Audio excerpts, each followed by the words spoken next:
Hi everybody. Last week in chapter 9 of Living Nightmare, Tobin had an unexpected visit from her parents, who were more interested in what the doctor had to say than how she was doing. The chapter ended with her having a nightmare of a young boy being hit by a car, and her feeling the impact as well.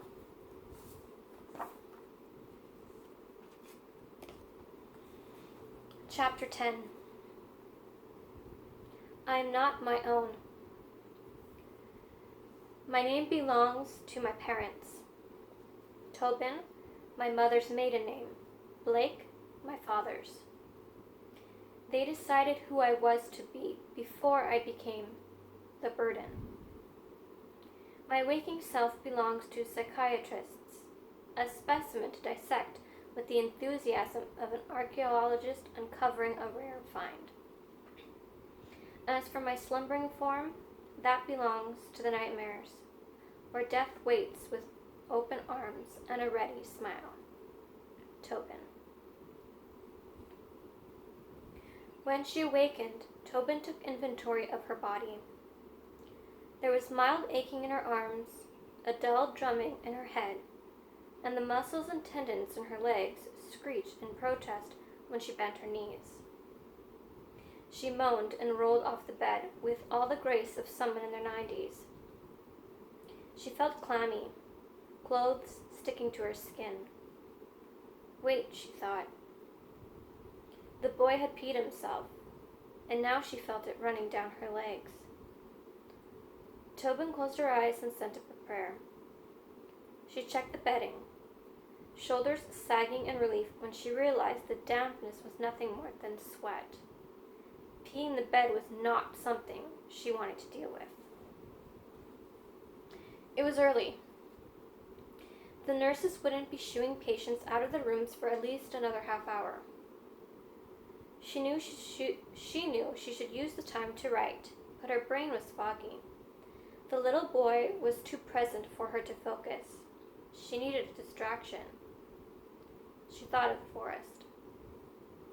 Shuffling her way to the window, she tried to ignore the echoes of the boy's discomfort. The sun was already rising, its rays cheery and hopeful, scattering the darkness. Too bright. She shut her eyes to alleviate the discomfort of the sun's glare. She shouldn't have. The boy's face flooded her vision, fear in his eyes. His face was like a shot to the heart. Her eyes jolted open. She wanted to get lost in the trees. Needed to. The boy had to be banished from her memory. Her face caught her attention, staring at her dimly from the glass of the window. She whimpered, "Please. No." His face was her reflection. A darkening bruise ensnared one of his eyes. Pieces of stone embedded in his bloodied skin. Blood oozed from a wound hidden by short curly hair. His heartbreaking brown eyes implored her. Her own filled with tears which spilled down her face. She gently pressed an indented finger to the glass, to his face. At her touch, his image began to change. Dark brown eyes became a familiar mixture of sea-storm blue and green. Hair lengthened and skin lightened. Blood dried and crumbled to leave the cuts visible.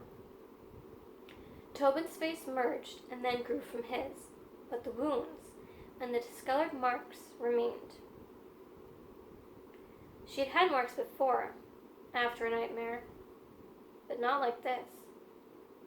They were usually gone, or nearly gone, by morning. Lightly touching the bruises, she winced in pain.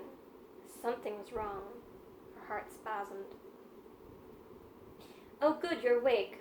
We're running behind," said a voice from the door. Nurse Patricia entered the room.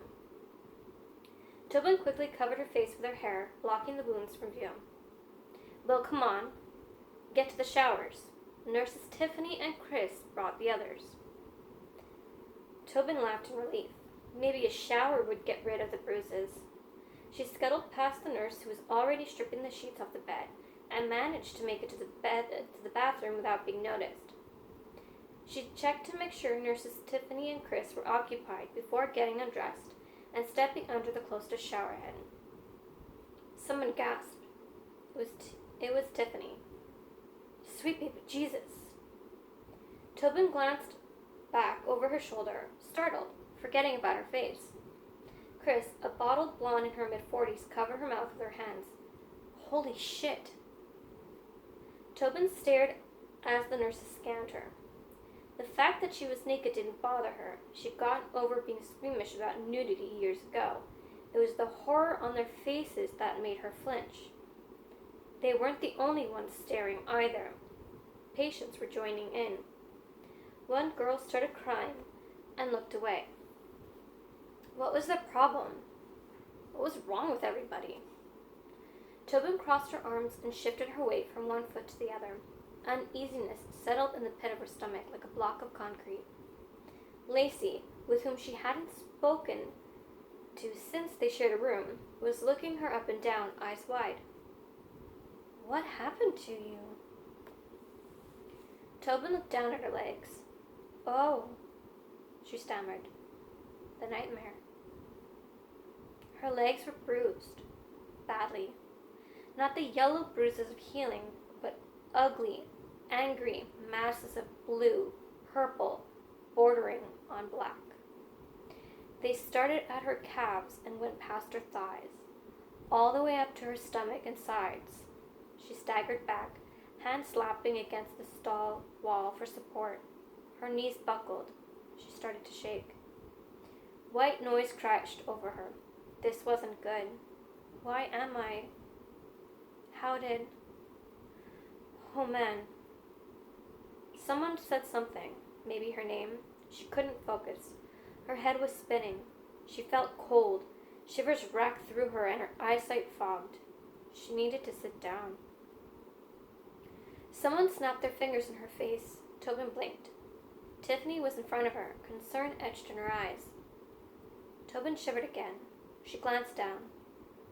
Why are Tiffany's clothes wet? Tobin realized she was standing in the shower too. Oh. Why was Tiffany in the shower with her clothes on? She didn't need to wash, did she? Tobin! Mindless of the water drenching her work uniform, Tiffany dropped her raised hand. What happened? Who hurt you? Are you okay? The rapid-fire questions gave Tobin something to focus on. Droplets of water landed on her lashes. She blinked them away. Come on, Tobin. Talk to me. I can't help you unless you tell me what's wrong. Tiffany's sunny face clouded. Crying from behind them seemed to piss the nurse off. She snapped at her coworkers. Would you please calm the others? They aren't helping. Tobin couldn't stop staring at the nurse. The smile she was so used to seeing on Tiffany's face was gone. Tobin didn't like its absence. It felt wrong. The nurse was supposed to be like Ange, happy. What happened? Is it my fault? She wondered with a flicker of guilt. Will I be the one to destroy her optimism? That was a terrible thought. Yet Tobin couldn't deny the fact Tiffany had been laughing before she noticed her. I ruined everything, she thought. Tiffany gently led Tobin from the stall, wrapped her in a towel, and announced that they were going to see the resident medical doctor. Tobin followed along, feeling oddly numb. She didn't want to see the doctor, but she couldn't muster the energy to argue. She soon found herself sitting on an exam table in the room assigned for medical checkups and the routine bandaging of insignificant cuts. Dr. Robert Lynn was an attractive man in his 40s who greeted them before asking what was wrong. His words were directed at the nurse, but his rich, chestnut almond-shaped eyes were scanning Tobin with worry. She was handed a thin gown to put on while the nurse filled him in on what she knew, which was nothing. They tried getting her to talk, but aside from shrugs and incomprehensible murmurs, Tobin said nothing. The cursory exam finished, Tobin sat on the table while the doctor and nurse spoke quietly in the corner. You have no idea what happened? Dr. Lynn was asking. Tobin half listened, unable to tear her eyes from the bruises on her legs. Why hadn't they faded? No, said the nurse. Is she okay? She's fine. Hard to believe, I know. Tobin felt their gaze on her from across the room. Heavy silence as they studied her. Her injuries are mostly superficial, he said. They shouldn't be. Some of those cuts could have hit an artery. Honestly, she looks like she's been in a serious accident. It's very troubling. Her psychiatrist might be able to get her to talk.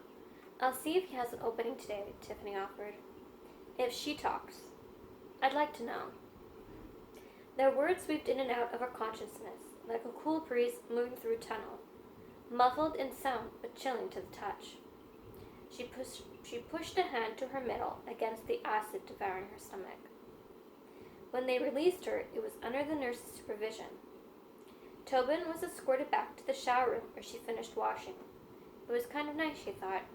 There was no one there but her and the nurse. Nice and quiet. After dressing in clean clothes, she was led to the common room. Tiffany sat her down at one of the tables and said something to Nurse Joe, who came to stand near her, then hurried out. To find Dr. Dawson, no doubt.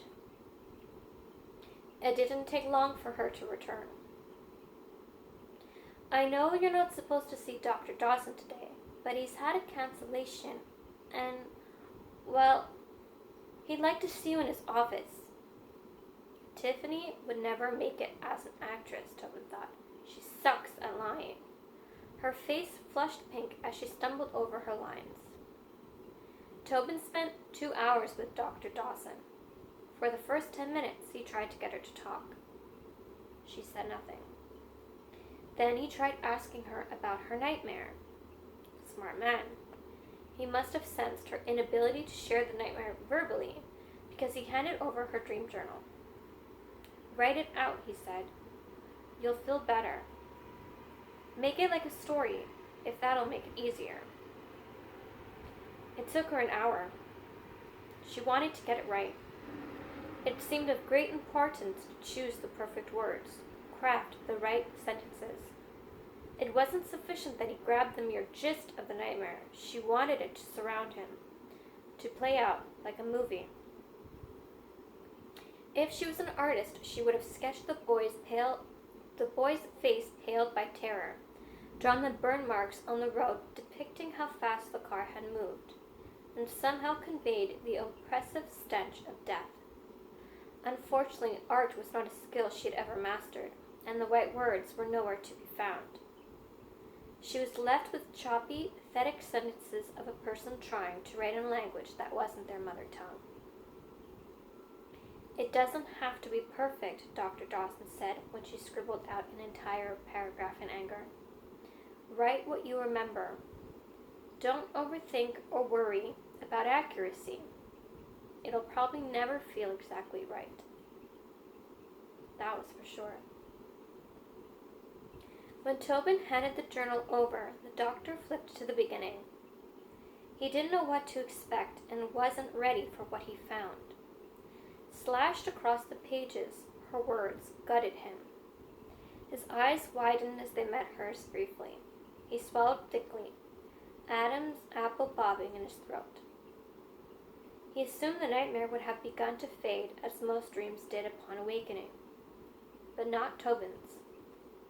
The eloquence of her writing made the content all that much darker, all the more horrible to read. It was written all over his face. He was as easy to read as subtitles on a TV screen. Her nails dug into the chair's cushion until she forced her hands to relax. She hid a lot, which made it difficult to understand her. He wanted to help, she knew, to learn what caused the nightmares and to find a way for her to overcome them. It would catapult his career and give him material for the book he was working on. Dr. Dawson had taken on a number of odd cases throughout the years, many of them unexplainable. His desire to help had led him to search for new ways to treat patients. He wanted to make a difference. Nurse Tiffany was his greatest supporter, often sharing tales of his efforts to help patients during social time in the common room. However, Tobin knew his deeper wish. He wanted fame, to be applauded for his work in patient care. Her case would be groundbreaking material, if only he could find a way to fix her.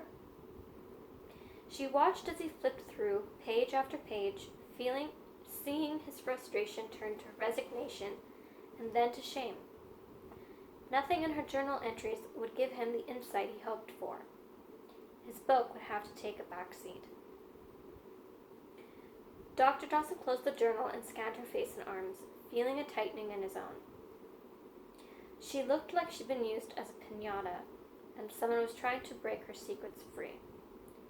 She shifted in her seat. Finally, he spoke again.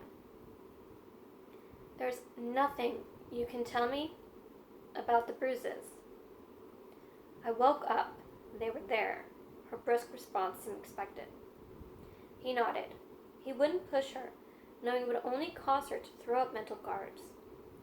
"I'll have the nurses increase nightly checks," he said, watching closely for her reaction. None came. Her face shuddered. "If it happens again," he added. "It's one thing to find scratches or small bruises on your arms and legs, especially if you move a lot when you sleep. But this is serious. If the nightmares have manifested into a severe form of sleepwalking, you're in danger of hurting yourself and others. I might need to increase your meds. At worst, have you restrained to your bed at night." Tobin's head snapped up. Her indifferent mask fell away to reveal fear, at least all the color from her face. "No," she murmured. "I'm sorry, Tobin, but..." He winced. "No, no, no, no." She looked toward the door, her panic escalating even more than he suspected. He glanced at her dream journal with a subtle nod. "Your night terrors," he murmured. "You can't move in them." Sympathy battled with guilt and objectivity, and sympathy lost. The sigh he gave her had her heart twisting in alarm. He would have to do what he felt was right for her, not what she was okay with. "I'm sorry, Tobin, but if it happens a second time, we won't have a choice. I can promise you it will be a last resort. But if it's a matter of your safety..." Tobin didn't hear anything else he said after that. That's the end of chapter 10. As we can see, Tobin is not having an easy time of it. Her nightmares seem to be getting stronger to the point where the marks are lasting longer, and one of her biggest fears, not being able to move, might become part of her reality, not just in her dreaming. Next week will be chapter 11. Hope you're enjoying the book, which is Living Nightmare, and the first of the Other Side of Gifted series, which I'm currently working on book 2. So I hope you'll like that one too when it comes out.